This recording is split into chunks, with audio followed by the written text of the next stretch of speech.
Today's lesson is a tutorial on a bunch of new things they're going to encounter in the first piece in Book 4 in Suzuki. Welcome back.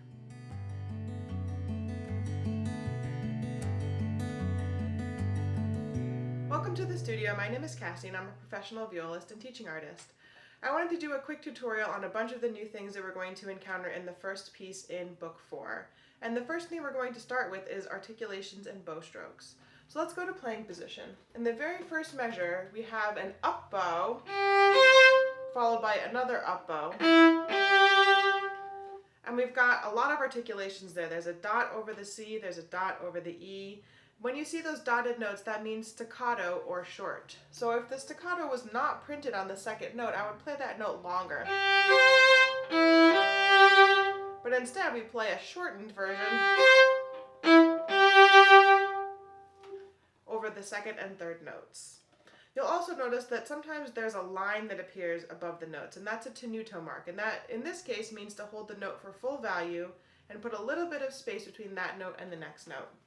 So if I play the first couple of measures of that piece, short note, hold, and then put a little bit of space.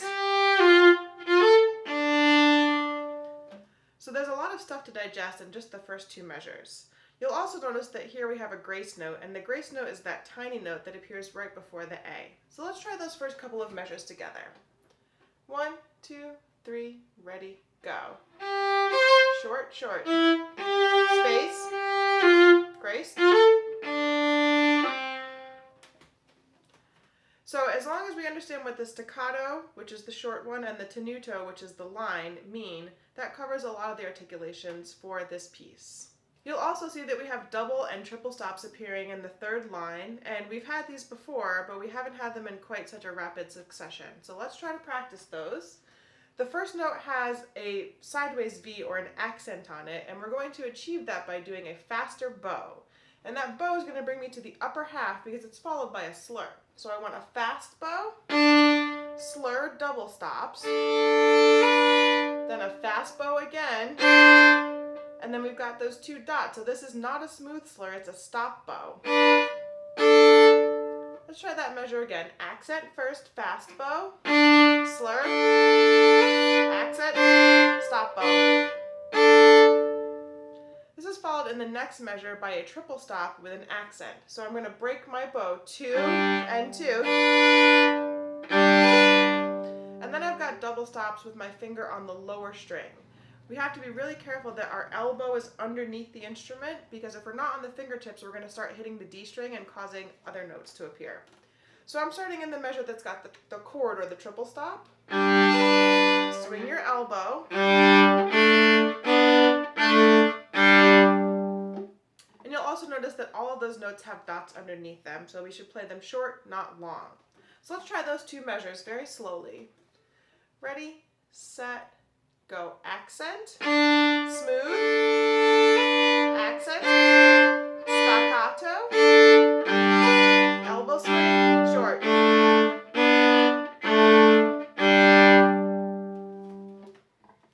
We've talked about this before, but remember that when you have double stops, you don't need more arm weight for your bow. You're just distributing the same amount of arm weight between two different strings.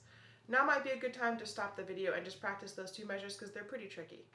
On the second page, we have a lot of passages with 16th notes that are slurred to 8th notes. So we're going to practice those with stop bows. And I'm going to demonstrate in the very first measure.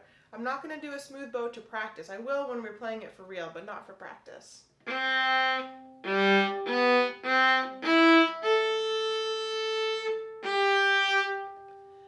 There's a couple of reasons why I want to do this. I want to get my left hand coordinated, but I also want to measure out the amount of bow that I need for each of those notes. If I spend too much bow on the first C, it kind of sounds like we have a diminuendo written in when there's not one written in, and you get a little bit panicky because you're running out of bow.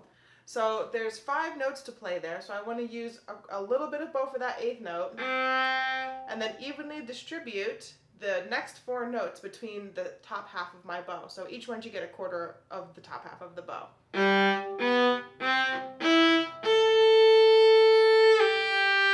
And I also want to make sure that that up bow recovers me to the frog so that I have a fuller bow to use again for the next measure. Another tricky thing about the second page where we've got all of those 16th notes is just performing all of that underneath a slur. So I want to practice that section right now. We're going to do it very slowly, and we're going to do each one with stop bows. Ready, set, go.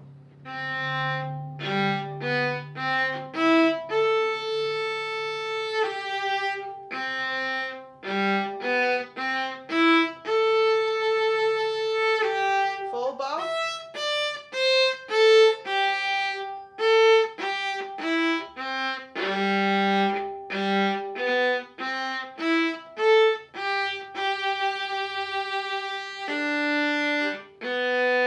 High one here.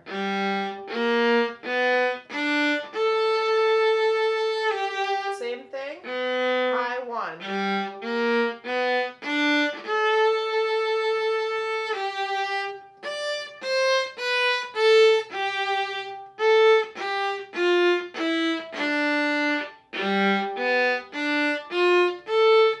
Low one, slides to regular one.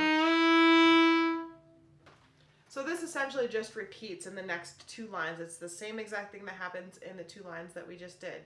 Once those stop bows are comfortable for you and your bow distribution or how much bow you're using is comfortable, we can try it without the stops in. Ready, set, go.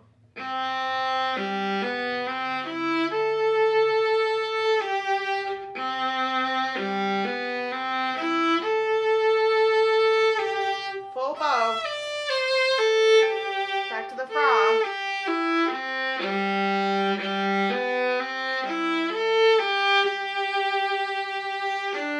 High one.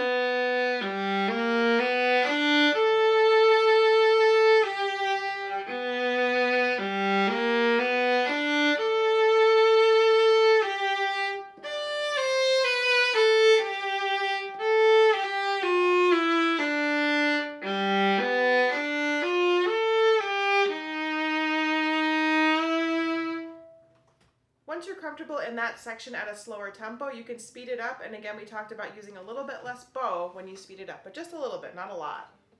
Ready, set, go.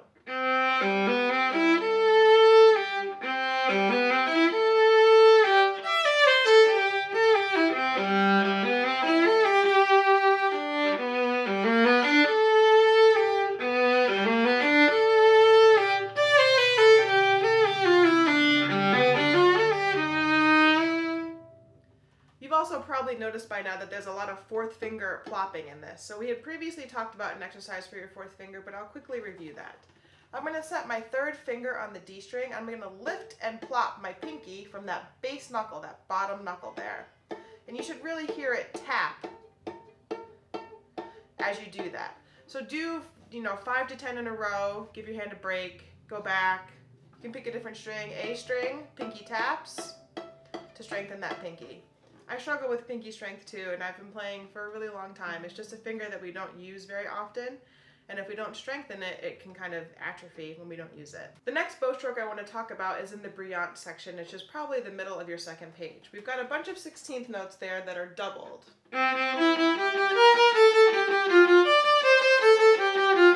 Etc. So I want to be right in the middle of my bow, and I'm using my elbow joint to open and close. We don't want to use our upper arm here. Watch what happens if I use or get my upper arm involved.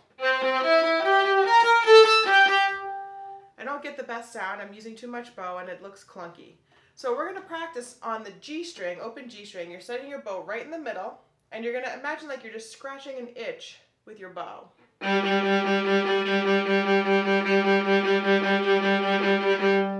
Now notice as you do this, watch my bow fingers. They're going to be nice and loose and released.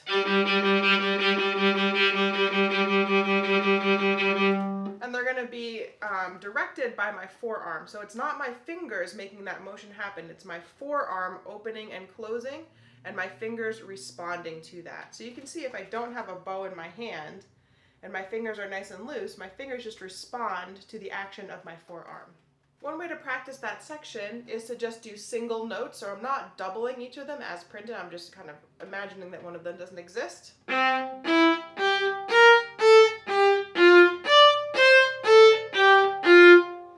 So that's that's one way to get your bow coordinated. Another way is to use your metronome and set it very slow on a tempo that's comfortable for you. And maybe practice a measure and a beat at that tempo. When that's comfortable, you can kick the tempo up. A little bit faster. So this section, brillant, really means brilliantly, and we want to make sure that we're not using too heavy of a bow here. That doesn't sound very brilliant. Sounds a little bit stodgy. So you want a light bow, a forearm that directs the stroke, and fingers that follow that stroke along.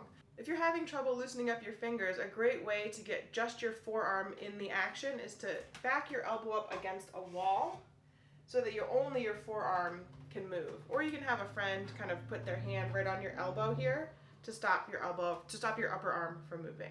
Near the bottom of the page, again, we've got some double stops. So I'm in the resolute section, which begins on a down bow, and then we've got an up bow with an accent, followed by another up bow. So you want to make sure you don't use too much bow on that first up bow. Up again, up again. Anytime we have triple stops, you always want to imagine that you're playing 2 strings at a time. I don't want to do two strings followed by 1 solo string. It sounds a little bit empty. So we always want to imagine 2 strings and 2 strings. And again, that's just directed by my elbow. My elbow is playing the bottom 2 strings and then dropping to hit the top 2 strings. Because there are so many new things in this piece, my recommendation is that you go over this tutorial a few times, practice the sections that we talked about before trying to learn the whole piece. Whenever we get a new piece of music, we don't want to play. I know that it's very tempting to play through the whole thing the first time, but that can lead to a lot of frustration. So my advice is always pick those hard spots, which we just covered in this tutorial. Go over those for a while before attempting to play through the whole piece. Thank you so much for joining me today. I hope you found this very useful. Next video, we'll do the slow and the fast playthrough. If you have any comments or questions or other tutorials that you'd like before exploring this piece fully, please let me know. I really enjoy reading those comments. Happy practicing.